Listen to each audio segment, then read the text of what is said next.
Pirated SPG. Striktong patnubay at gabay ng magulang ang kailangan. Maaaring may masiselang tema, lengguwahe, karahasan, sexual, horror o droga na hindi angkop sa mga bata.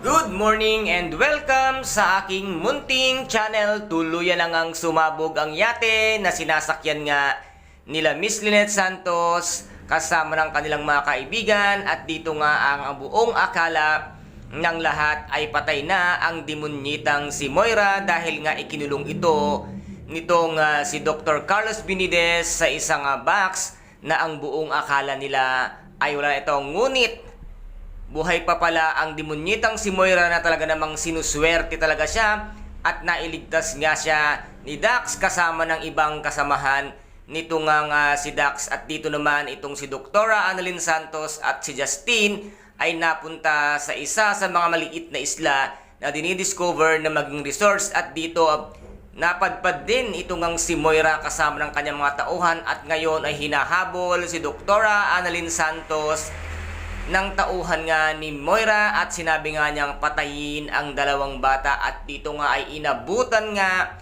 nitong si Dax, si Doktora Annalyn Santos at si Justine. Ano kaya ngayon ang gagawin ni Dax kaya Doktora Annalyn Santos? Gawin niya kaya ang ipinag-uutos nito nga demonyitang si Moira na patayin nga si Doktora Annalyn Santos? Naku Dax, mag-isip-isip ka, dahil once na ginawa mo yan at nalaman ni Zoe ang buong katotohanan, pasensya ka, hindi ka niya nagugustuhin dahil isa kang mamamatay tao at patuloy mo ngang sinusuportahan ang kademonyuhan ng kanyang Mami Moira. At baka magulat kayo once na malaman nyo na nasa bingit na ng kamatayan nga itong si Dr.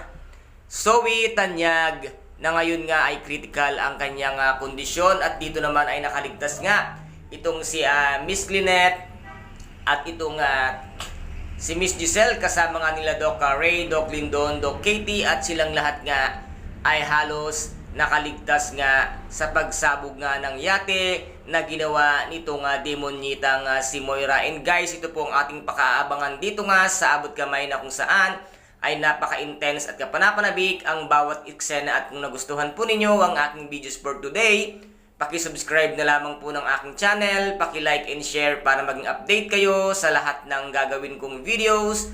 Maraming salamat po. Ingat, God bless, and bye-bye!